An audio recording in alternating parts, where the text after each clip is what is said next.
dan murid-muridnya merasa lapar, dan mereka mulai memetik. Dan orang-orang Farisi setelah melihatnya, mereka berkata kepadanya, lihatlah, murid-murid itu melakukan apa yang tidak diperbolehkan untuk dilakukan pada hari Sabat. Tapi dia berkata kepada mereka, tidak bukan mengerjakan apa yang telah Daud berbuat ketika dia sendiri dan mereka yang bersamanya merasa lapar. Bagaimana dia masuk ke dalam bait ini? Tidak boleh baginya untuk masuk, bahkan juga oleh mereka yang bersamanya, kecuali hanya bagi imam. Atau tidakkah kami membaca dalam Torah bahwa pada hari Sabat para imam melanggar Sabat di dalam bait suci dan mereka tidak bersalah. Amin. Jadi ini yang dipakai oleh Yeshua HaMashiach waktu orang-orang Farisi mau menuduh Yeshua HaMashiach memfitnah bahwa Yeshua HaMashiach telah melanggar hukum Sabat. Coba perhatikan di sini di ayat yang itu tadi dikatakan, atau tidakkah kamu membaca di dalam Torah bahwa pada hari Sabat para imam melanggar Sabat di dalam bait suci dan mereka tidak bersalah.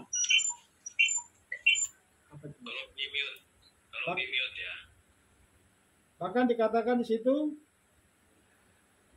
bagaimana dia dikatakan kepada Daud, bagaimana dia masuk ke dalam bait Elohim dan dia makan roti sajian yang adalah tidak boleh baginya dan untuk memakannya, bahkan juga oleh mereka yang bersamanya, kecuali hanya para imam. Nah, ini yang selalu dituduhkan oleh orang Farisi dan orang-orang Saduki yang selalu ingin memfitnah daripada Mesias Yeshua HaMashiach. Dia sudah membatalkan Sabat. Nah, sekarang kita mau belajar di sini kenapa Yeshua HaMashiach melontarkan kepada Daud, bukankah kamu membaca ada dalam kitab suci bagaimana Daud memasuki bait suci memakan roti yang bukan bagiannya. Jadi coba kita lihat di sini di bawah yang sudah ada dalam pengajaran. Jadi Yeshua HaMashiach dituduh melanggar hari Sabat oleh orang Farisi di hadapan imam besar Kayafas. Waktu di sidang dituduh di Kayafas, tapi tidak ada bukti bahwa Yeshua HaMashiach telah melanggar hukum Sabat. Jadi waktu Yeshua HaMashiach pun mengadakan mukjizat, itu bukan pelanggaran. Itu bukan pelanggaran. Bahkan selalu dituduh, engkau mengadakan mukjizat pada hari Sabat. Tetapi ada di dalam tradisi Yahudi, coba kita lihat di bawah. Bagi yang ada di Flores, boleh dibaca. Di bawah kita lihat di paling bawah itu. Di dalam tradisi Yahudi sebelum Yeshua datang sampai saat ini dibuat sebagai halakha atau disebut dengan aturan menguduskan hari Sabat. Jadi halakha itu adalah peraturan-peraturan menguduskan hari Sabat, itu yang dibuat oleh bangsa Yahudi dan itu yang diteguhkan oleh Yeshua HaMashiach. Waktu murid-murid 12 murid memetik daripada bulir gandum, orang Farisi mengatakan, kenapa murid-muridmu memetik bulir gandum? Dan Yeshua HaMashiach langsung menjawab, bukankah kamu membaca dalam kitab suci bahwa Daud waktu dalam pelariannya masuk ke ke bait suci untuk mengambil roti sajian yang tidak boleh dimakan oleh Daud selain daripada imam. Ini apa yang dimaksud ini? Ini yang disebut dalam tradisi Yahudi, ada istilah vekua nefes. Situ ada tulisan Ibrani. Jadi itu dalam aturan-aturan disebut istilah vekua nefes, yang artinya bisa melanggar hukum Sabat demi keselamatan hidup. Nah ini, jadi kalau sudah sangat benar-benar kelaparan, atau memang kalau kamu hanya saat itu bisa mencari nafkah, bisa melakukan Tapi kalau masih ada dompetmu, kamu masih mencari-cari duit, itu yang jadi masalah. Tapi kalau itu sudah menentukan hidupmu, sepanjang hari Sabat, kamu bisa melakukan. Itu tidak masuk pelanggaran Sabat. Jadi melakukan pekerjaan saat hari Sabat, tapi demi perut, bisa. Nyawa. Kalau itu sudah tergantung napas hidupmu sepanjang hari itu. Kalau itu kamu tidak lakukan, besok kamu tidak makan, itu boleh kita lakukan. Makanya Yesus sama siapa? Tidak kamu, bagaimana kalau lembumu jatuh? Tidak kamu menolongnya? Jadi kalau ada lembu yang mau mati pada hari Sabat, kita bisa menolong. Kenapa? Menyelamatkan binatang. Kita juga kalau ada hari Sabat mau pergi membesuk orang sakit, kita bisa lakukan pada hari Sabat. Kenapa? Itu nyawa. Jadi hal-hal seperti inilah, makanya Yesus Masih, kenapa murid-muridmu memetik bulir gandum? Langsung Yesus Masih menyampaikan kepada mereka, Pak, ini yang dikatakan istilah fekua nepes, ya. Ada istilah fekua nepes, ada juga salah satu tapi tidak dimasukkan di sini adalah nesirut nefes. Nesirut nefes itu artinya apa? Kita bisa mempertaruhkan nyawa asal jangan melanggar Torah. Itu yang dilakukan bangsa Yahudi. Banyak mereka mempertaruhkan lebih baik mati daripada melanggar Torah. Itu disebut apa? Nesirut nefes. Ada 3 hal. Pertama, membunuh, berzina, dan penyembah berhala. Jadi kalau kita baca di dalam kitab Katolik, itu ada di kitab Makabe, bagaimana bangsa Yahudi disuruh untuk menyembah berhala, menjadikan babi dikorbankan di bait suci. Mereka lebih baik mengorbankan diri daripada melakukan menajiskan bait suci. Ini yang perlu kita sadari. Itu disebut nesirut nefes. Kalau ini tadi apa? Fekua nefes. Jadi boleh melakukan hal-hal yang baik demi menyelamatkan nyawa, termasuk mencari nafkah. Kalau itu sudah sangat genting, kalau itu sudah sangat menentukan hidupmu, kita bisa tidak menguruskan hari Sabat asal demi hidupmu sendiri. Ini perlu kita sadari. Itulah yang disebut istilah fekua nefes. Makanya waktu Yesua memetik, murid-muridnya memetik gandum, langsung dibalas dengan apa? Engkau tidakkah kamu pernah membaca di bait suci, di dalam kitab suci bahwa Daud pernah masuk ke bait suci memakan roti yang bukan bagiannya? Itu yang dikasih jawaban. Istilah ini yang disampaikan oleh Yesus Masih kepada orang-orang Farisi. Jadi waktu di pengadilan, waktu Kayafas, dia tidak bisa dibuktikan bahwa dia sudah melanggar hari Sabat, sekalipun dia sudah menyembuhkan orang sakit. Karena ada istilah ini, fekua nefes, sampai saat ini berlaku. Jadi fekua nefes bahkan menyelamatkan masalah perut, mereka memetik gandum, karena apa? Hanya untuk makan. Tapi kalau ambil waktu hari Sabat itu untuk dibawa untuk bekal besok, itu nggak boleh. Tapi hanya untuk makan itu diperbolehkan. Itu yang disebut fekua nefes. Coba disebutkan dulu. Fekua nefes.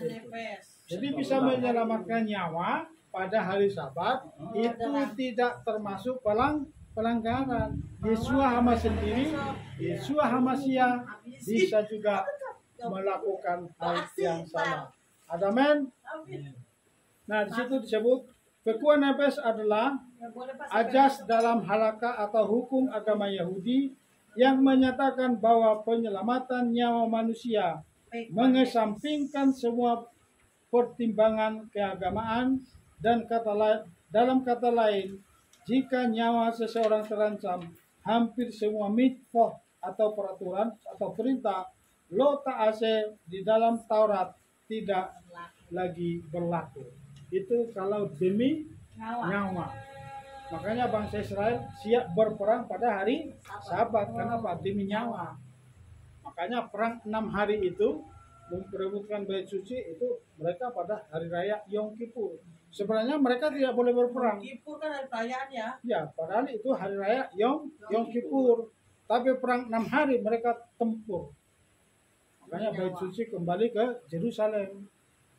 Jadi waktu perang 6 hari itu hari raya Yom Kippur. Jadi ada saatnya mereka melanggar Taurat, ada saatnya mereka melanggar Torah Mitzvot itu perintah, tapi itu Tuhan kehendaki, itu yang disebut Vekua Nefesh istilahnya. Jadi itu tercatat. Kalau dalam rabbinik itu dicatat dalam Talmud. Jadi ada hal-hal yang kita tidak tahu selama ini, makanya kita tafsir, bapak-bapak gereja menafsirkan itu sudah melakukan hari Sabat. Yesus Hamasiah sudah membatalkan hari Sabat. Makanya disebut Yesus adalah Tuhan hari Sabat. Itu yang selama ini kita tangkap dari bapak-bapak gereja. Tapi sekarang kita mengerti ada istilah apa? Vekua Nefesh dan Nesurit Nefesh. Coba sekali lagi. Vekua Nefesh itu. Jadi apa? Bisa mempertahankan hidup sekalipun melanggar Torah demi kehidupan. Ada amin? Amin. Jadi yang pertama ini kita bisa simpulkan apa? Pertama, pengajaran Yeshua Hamasiah adalah menggenapi Torah. Itu ya, ada dua. Baru yang kedua, Yahudi Mesianik pertama, yaitu rabi-rabi para rasul, murid-murid Yeshua Hamasiah mengajarkan Torah dan Besorah. Besorah itu apa? Kabar baik dan Injil. Jadi inilah yang selama ini kita hilang. Pertama apa? Kita fokus dengan Besorah atau kabar baik.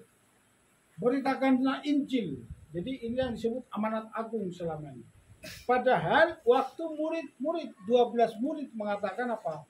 Mereka selalu mengajarkan Torah, mereka selalu mengajarkan Taurat dan Besorah itu kabar baik, itu Injil. Dan pada saat itu, coba kita renungkan bagi saudara kita yang ada di Polres sana, waktu murid-murid, yaitu 12 murid tambah Rasul Paulus, memberitakan Injil. Perhatikan sini, waktu 12 murid memberitakan Injil, belum ada kitab Matius, Lukas, Markus, dan Yohanes, sampai kitab Wahyu. Perhatikan ini. Ini menjadi pegangan bagi kita. Kitab mana yang dibawa oleh para rasul waktu memberitakan Injil? Kenapa? Karena Injil baru ditulis setelah abad 100. Jadi Paulus mati tahun 60 sebelum bait suci dihancurkan. Ini perlu kita gambaran. Apakah rasul-rasul, 12 rasul langsung membawa kitab Matius, Lukas, dan Markus? Makanya di pengajaran hari ini kita dikuatkan bahwa Yahudi Mesianik pertama yaitu murid-murid 12 murid Yeshua Hamasiah mengajarkan Torah dan Besorah itu kabar baik. Dapat ditangkap saudara kami, saudaraku yang di Flores. Jadi inilah penyimpangan selama ini bahwa Mesianik pertama mengajarkan Torah dan Besorah itu kabar baik. Besorah. Jadi sekarang apa? Kita keluar dari Besorah atau kita keluar dari Torah. Tapi di akhir zaman ini kita yang ada di sini dan saudara kita yang ada di Flores kembali kepada Torah untuk menggenapi apa? Akhir zaman bahwa rumah Bapa disebut rumah doa segala bangsa. Boleh ditangkap ya?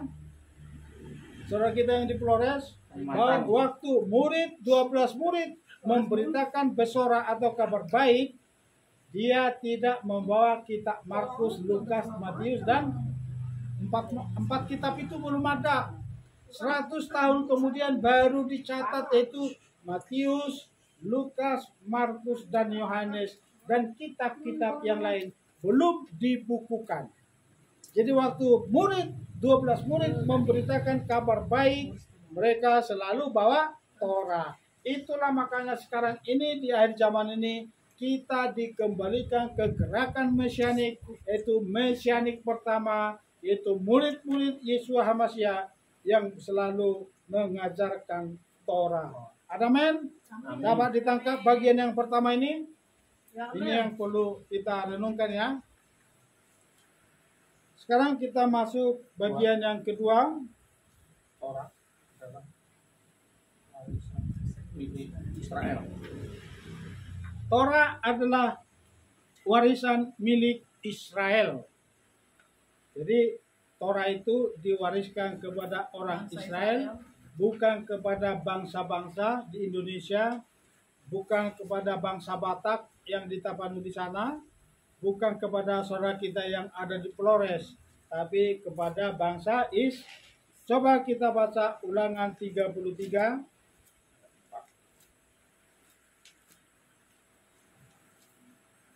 Ulangan 33 ayat 4, coba dibaca. Musa telah memerintahkan Torah kepada kita, suatu milik pusaka bagi jemaat Yakub. Jadi katakan di situ, sudah cukup. Ayat 4 saya baca. Musa telah memerintahkan hukum Taurat kepada kita, suatu milik bagi jemaat Yakub. Jadi siapa yang punya? Israel. Israel. Yakub. Itu. Tidak disebut Esau dan Yakub, tapi khusus ya Yakub. Artinya apa? Torah adalah milik orang Israel, itu 12 suku. Jadi siapa yang menggabungkan diri kepada Torah Israel itu wajib hidup dalam Torah. Kenapa kita bisa menggabungkan diri? Kenapa bangsa Israel bisa menerima bangsa-bangsa? Itu wajib kita ikut di dalam Torah. Coba kita lihat, ada 4 warisan yang diberikan kepada Israel melalui Abraham, Ishak, dan Yakub, yaitu pertama Torah. Jadi dari Abraham sudah ada Torah. Kedua, nubuat. Semua nubuat di dalam Torah itu digenapi khusus bagi bangsa Israel. Sampai Yeshua HaMasyiah datang yang pertama, dan kita sedang menanti sekarang Yeshua HaMasyiah datang kali yang kedua, tetap harus digenapi di Israel, bukan di Indonesia. Amin. Kenapa kita kembali ke Israel? Inilah salah satu rencananya. Baru yang ketiga tadi katakan apa? Tanah perjanjian. Tanah perjanjian harus digenapi menjadi milik pusaka Israel. Sekalipun sekarang ini dicaplok oleh saudara kita yang di luar sana, Filistin, tetapi akhirnya nanti Yerusalem akan dibangun kembali bait suci yang ketiga. Baru keempat, kebangkitan orang mati. Nah, perhatikan. Nubuat tentang kebangkitan orang mati di akhir zaman. Kalau saudara mau ikut di sana dan ikut dibawa ke Samaim, saudara harus menggabungkan diri kepada Israel. Karena itu hanya dinubuatkan kepada bangsa Israel. Di luar Israel tetap bangkit orang-orang mati, tapi dibuang kepada apa? Pembuangan ke api neraka. Tapi orang-orang yang bangkit mengikuti iman orang percaya kepada Bapa Yahweh Elohim, Elohenu Abraham, Ishak, dan Israel, nanti saat kebangkitan orang mati, saudara kita yang sudah percaya akan bangkit dan dihakimi, dan yang percaya kepada Bapa Yahweh akan dimasukkan ke dalam Samaim. Tapi yang tidak percaya akan dibuang ke api neraka. Ini yang perlu kita sadari. Jadi kalau sekarang kita menggabungkan diri kepada bangsa Israel, kita sedang mengikuti penggenapan akhir zaman, itu kebangkitan orang-orang mati dari kubur. Tetapi kita yang ada di akhir zaman ini, kita tidak akan mengalami kematian, tetapi kita akan apa? Ikut rapture. Saudara mau ikut rapture? Amin. Bapak Ibu yang ada di Flores, kita semua akan ikut rapture, bukan mengalami kematian. Amin. Nah, perhatikan. Kalau kita sebagai bangsa Goyim mau ikut di dalam nubuatan, artinya apa? Kita yang diwariskan kepada Israel, kita wajib ikut menggabungkan diri dan mau belajar dengan kerendahan hati. Bukan dengar tegar tengkuk, bukan menjadi memperdebatkan Torah. Ikutilah dengan kerendahan hati. Belajarlah dengan rendah hati untuk Torah, dan mulai kita lakukan dengan baik seturut dengan pimpinan Ruach HaKodesh. Amin. Salah satu contoh di dalam firman dikatakan apa? Seperti yang dikatakan oleh Yeshua HaMashiach kepada wanita Sirofenisia. Dikatakan apa? Waktu wanita Sirofenisia memohon kepada Yeshua HaMashiach itu untuk makan roti. Apa dikatakan Yeshua HaMashiach? Siapa yang bisa kasih gambaran? Dikatakan apa? Anjing-anjing tidak layak makan dari meja Tuhan. Tapi wanita Sirofenisia mengatakan anjing-anjing pun layak makan dari rempah-rempah yang turun atau yang jatuh dari meja tuannya. Jadi roti artinya apa? Roti itu adalah gambaran daripada Torah firman. Bangsa-bangsa hanya dengan kerendahan hati memohon supaya apa? Roti dari meja Israel diturunkan kepada kita. Bukan kita menjadi sok-sok jago. Itu gambaran. Waktu Yeshua HaMashiach datang, Sirofenisia memohon. Dengan apa? Memohon kerendahan hati. Yeshua mengatakan, tidak layak roti kepada bangsa-bangsa. Bahkan kita diperumpamakan sebagai anjing. Bayangin, tidak layak anjing-anjing. Artinya apa? Di luar Israel semua apa? Makanya salah satu firman apa? Burung pipit itu lebih baik. Kalau Sirofenisia dikatakan apa? Diperumpamakan seperti anjing. Makanya ini bangsa-bangsa, gereja-gereja yang selama ini menganggap bahwa pengganti perjanjian sudah menjadi gereja, itu salah paham. Kenapa? Torah diturunkan bukan kepada bangsa-bangsa, tetapi kepada bangsa Israel. Bahkan dikatakan apa? Tidak layak bangsa-bangsa menerima roti dari meja tuannya. Jadi Tuhan kita adalah Yeshua HaMashiach bersama saudara kita yaitu bangsa yang diturunkan Torah. Torah ini adalah harta yang sungguh berharga. Amin, Bapak. Selama ini kita mengabaikan Torah. Tapi setelah ini setelah belajar dalam Torah kita dibentuk luar biasa. Amin. Amin. Kerendahan hati sudah mulai muncul. Penundukan diri sudah mulai muncul. Ketaatan akan firman sudah mulai muncul saat kita memuji menyembah Bapa Yahweh dan kita kembali kepada Torah di dalam Yeshua HaMashiach. Salah satu apa? Bangsa-bangsa harus dengan kerendahan hati seperti wanita Sirofenisia. Iya Tuanku, saya sebagai bangsa-bangsa layak menerima roti dari Tuanku yang jatuh dari meja. Itu pun bagian apa? Ramah-ramahnya. Makanya selalu saya katakan, untuk menafsirkan Torah, bangsa-bangsa tidak akan bisa seperti bangsa Israel.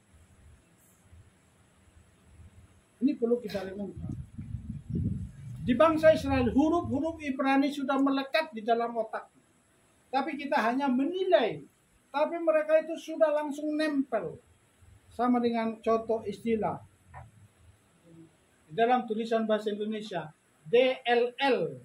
Semua Indonesia langsung tahu dan lain-lain. Atau kepada YTH. Seluruh bangsa Indonesia pasti tahu itu tulisannya apa? Yang terhormat.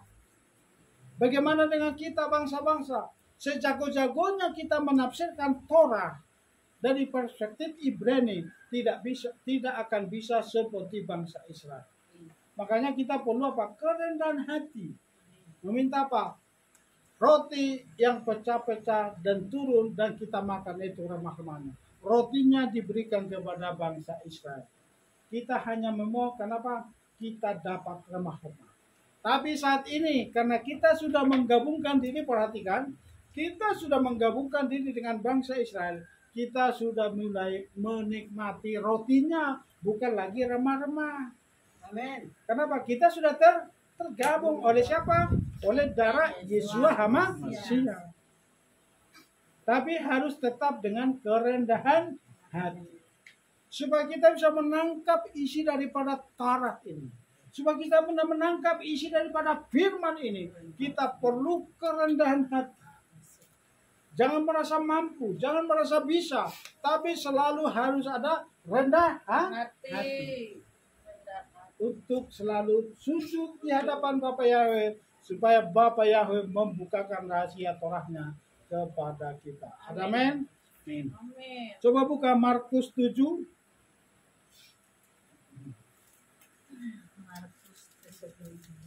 Markus 7 ayat 26 sampai 29. Ayo, Kalimantan. Kalimantan dong Pak. Jangan Boleh yang di Kalimantan? Kalimantan.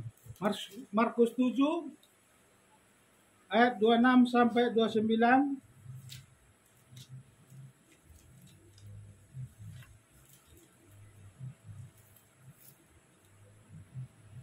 Dibuka mic-nya. Boleh? Siapa namanya yang Kalimantan? Kalimantan. Paul juga. Paul yang Kalimantan. Yang tadi baca. Paul Martinnya yang Kalimantannya. Oke, sebentar Pak ya, sebentar masih dalam. Oke, Markus 7 ayat 26 sampai 29. Kita tunggu Pak Paul.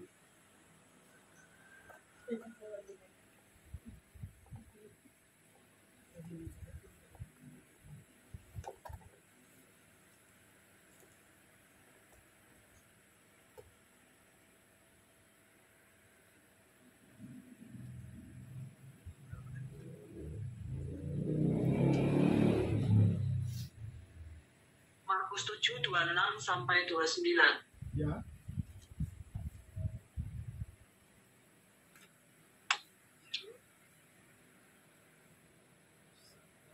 Dapat?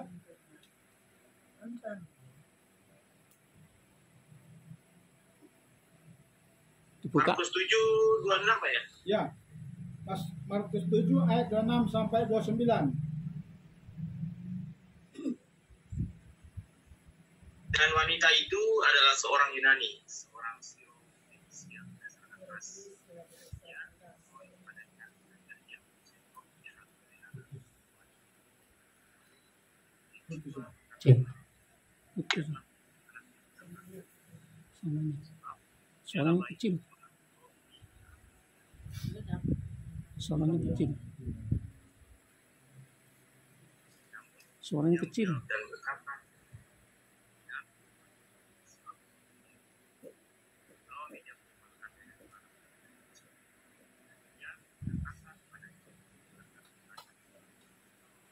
Orang besar suaranya kecil.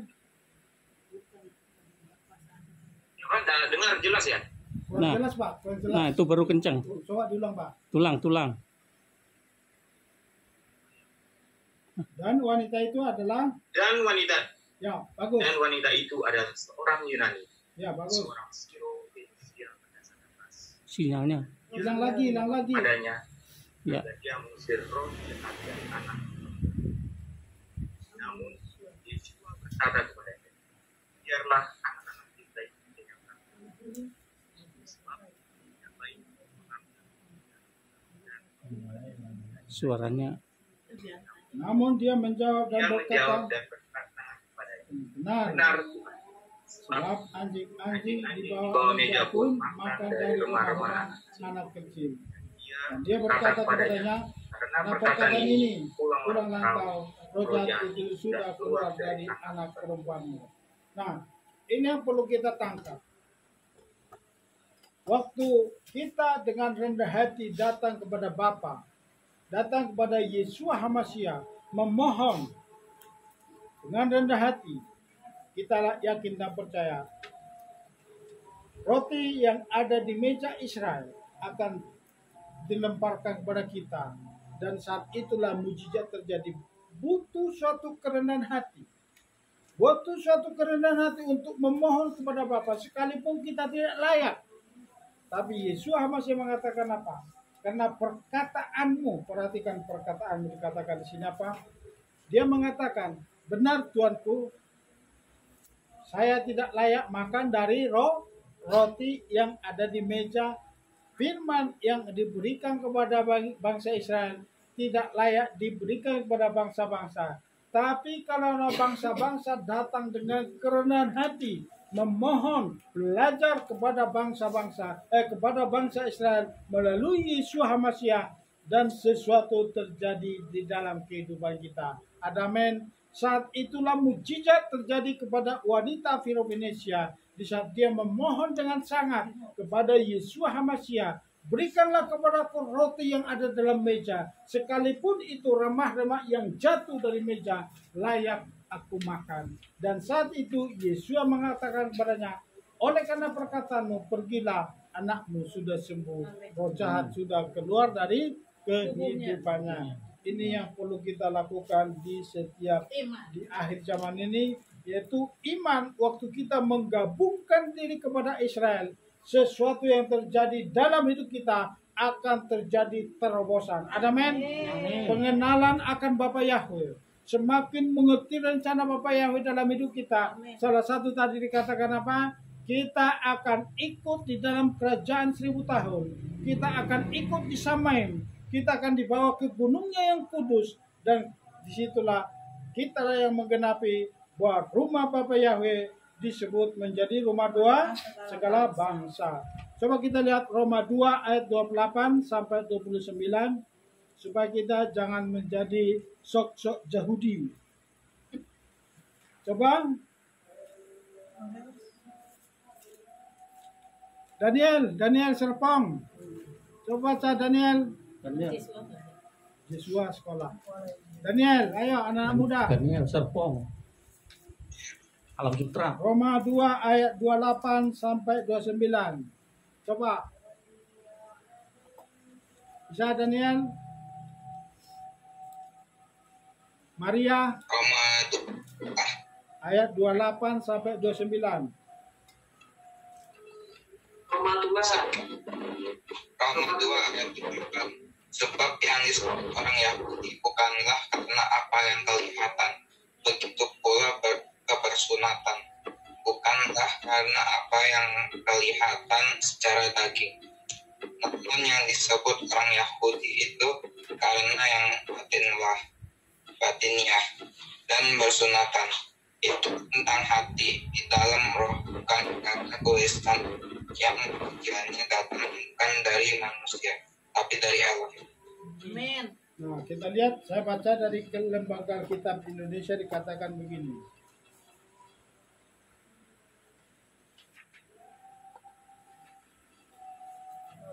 Sebab yang disebut Yahudi bukanlah orang yang lahiriah Yahudi, dan yang disebut sunat bukanlah sunat yang dilangsungkan secara lahiriah, tetapi orang Yahudi sejati ialah dia yang tidak nampak keyahudiannya, dan sunat ialah sunat di dalam hati, secara rohani, bukan secara hurufiah.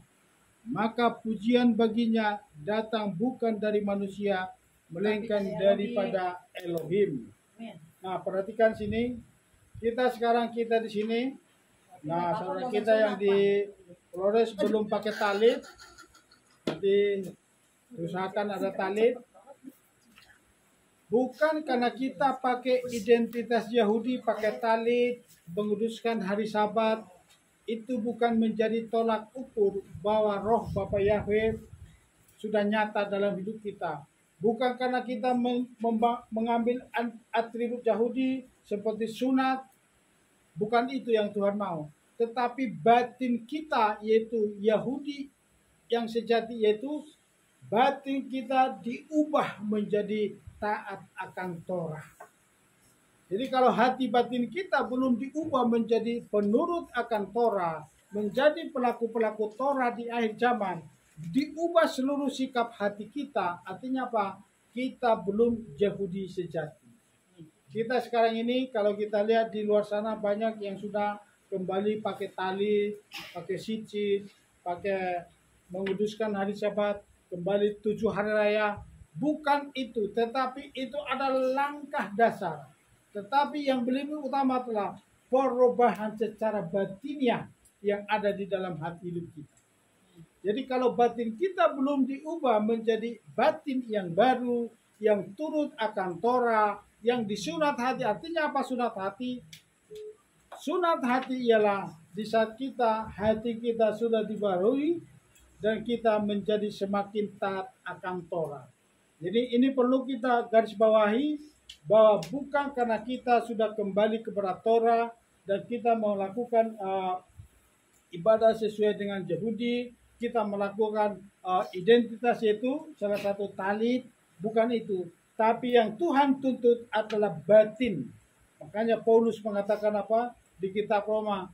Bersunat tidak menjadi penting, tetapi ciptaan baru itu yang lebih utama daripada kehendak Bapa. Oleh karena kematian Yeshua HaMasyiah di kayu salib, dan Yeshua HaMasyiah sekarang hidup di dalam kehidupan kita. Amin. Jadi sunat hati adalah hati yang diubah menjadi penurut untuk melakukan Torah, bukan lagi hati yang berlawanan dengan Torah. Boleh kita cek sekarang hati kita. Sudahkah hati kita semakin turut akan Taurat atau firman Tuhan yang kita sebut dengan Torah, atau masih hati yang lama yang masih bertentangan dengan Torah? Banyak hal. Jadi salah satu yaitu Sabat. Apakah kita besok sudah mulai menguduskan hari Sabat dengan sungguh-sungguh? Itu menjadi artinya apa? Kalau kita sudah mulai ada niat untuk menguduskan hari Sabat dengan sungguh-sungguh, otomatis hati kita sudah diubah menjadi hati yang baru. Hati batin kita sudah diubah menjadi penurut akan Torah. Dan banyak hal lagi tentang makanan, tentang yang lain, tentang hari-hari raya, itu 7 hari raya. Amin. Ini bagian yang kedua yang perlu kita renungkan ya. Jadi sunat hati, bukan karena kita sudah mulai masuk identitas Yahudi, bukan ini menjadi tolak ukur, tetapi mata hati dan batin kita diubah seturut dengan apa yang Tuhan mau. Bagian yang ketiga, yang terakhir kita belajar sekarang itu, bangsa-bangsa wajib menguduskan hari Sabat. Nah, yang kedua tadi apa? Torah adalah warisan yang diberikan kepada bangsa Israel. Jadi kalau kita bangsa-bangsa yang ikut bergabung dengan iman percaya kepada Bapa Yahweh Elohim Sabaoth di dalam Yeshua HaMasyiah, kita sebagai bangsa-bangsa wajib menguduskan hari Sabat. Jadi di sini yang perlu kita renungkan ya. Imamat 18, coba kita baca ayat 5. Gihon, coba Gihon. Mana Gihon? Sudah full. Coba Imamat 18 ayat 5.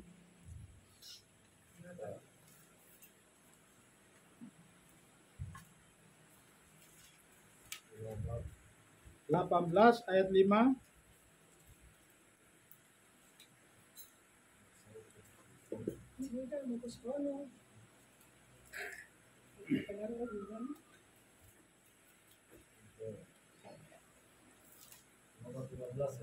Iya. 18 ayat 5.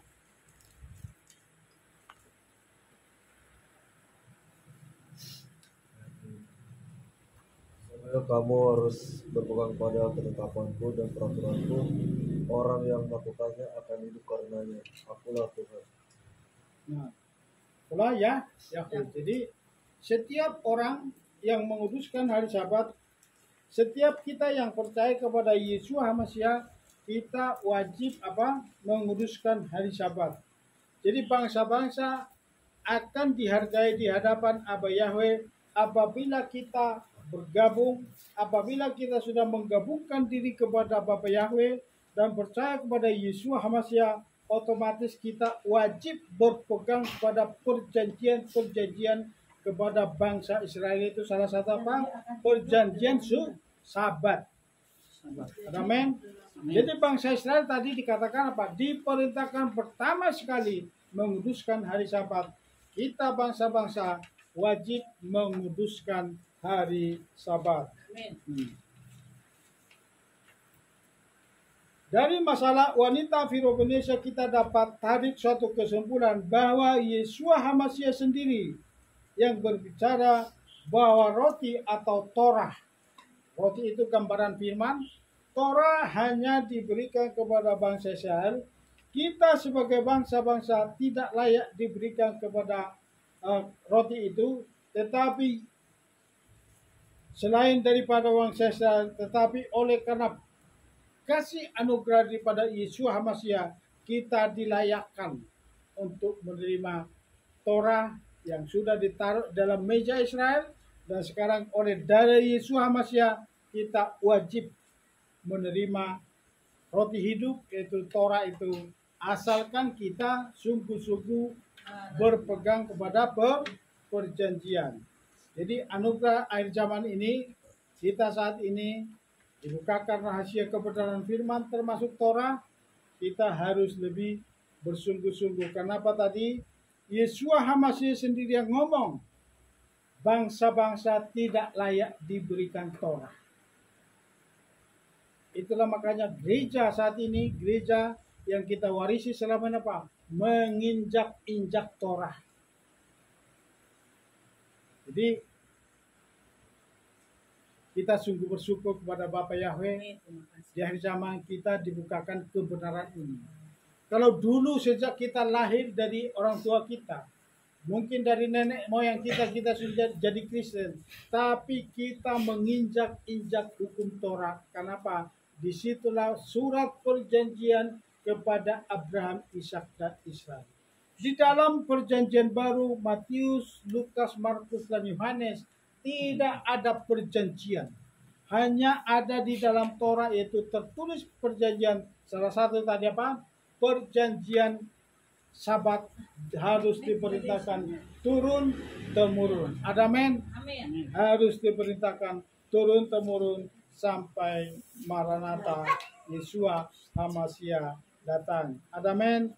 Jadi untuk itu bagi Bapak Ibu semua, saudaraku yang dikasihi Bapak Yahweh, marilah kita semakin giat untuk melakukan Torah, yaitu untuk melakukan Sabat, untuk melakukan 7 hari raya, dan firman-firman yang lain yang tercatat di dalam Torah.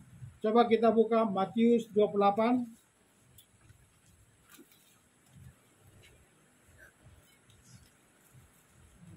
Saya baca buat kita semua, Matius 28.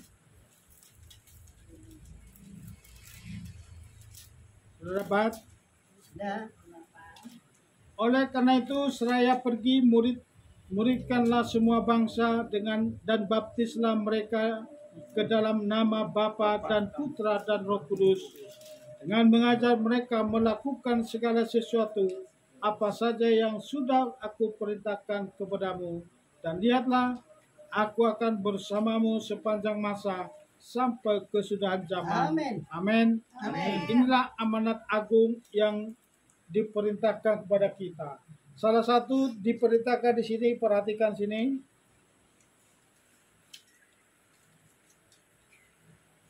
Ajarlah mereka melakukan segala sesuatu apa saja yang sudah aku perintahkan kepadamu.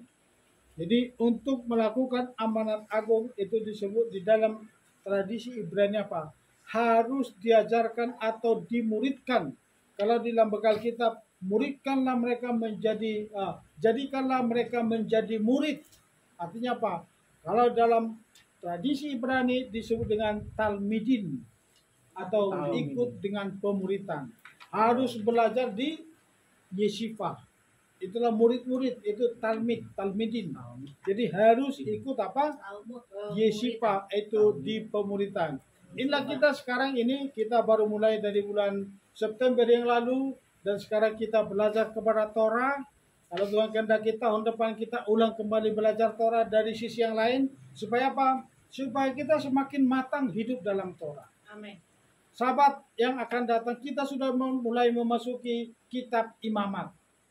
Kitab Imamat adalah kitab yang jarang kita dengarkan dikhotbahkan atau diajarkan dalam gereja. Tapi nanti di Mesianik ini, di akhir zaman ini, minggu depan atau 2 minggu yang akan datang, kita akan masuk kitab Imamat supaya kita semakin matang dalam Torah.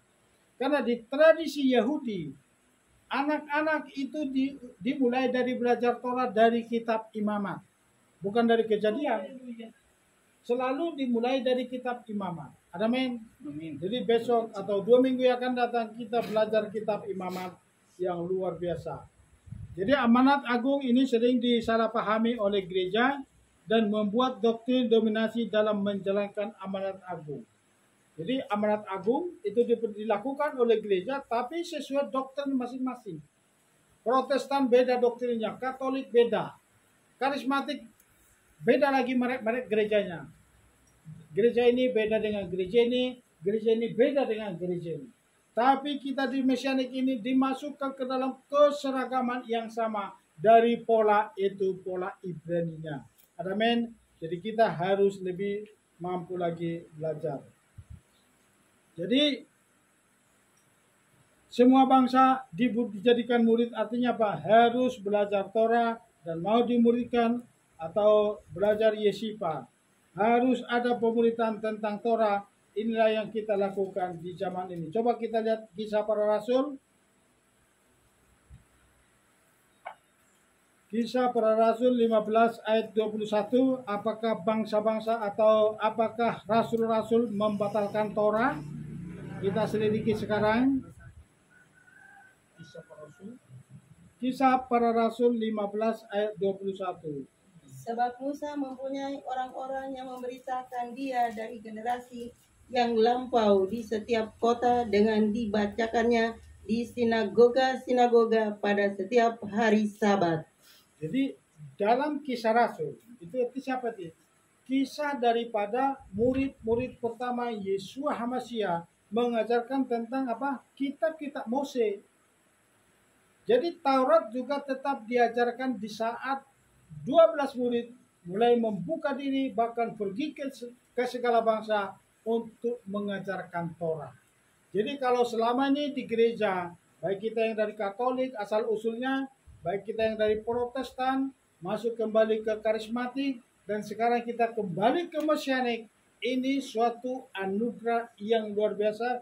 Kita kembali belajar hidup di dalam Torah. Kenapa? Kita kembali ke pola asli yang pertama. Seperti di Kisah Rasul tadi dikatakan apa?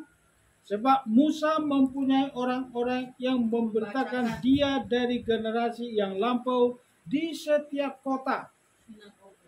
Dengan dibacakannya di sinagog-sinagog pada setiap hari Sabat. Dan sampai saat ini perhatikan. Baik Yahudi Ortodoks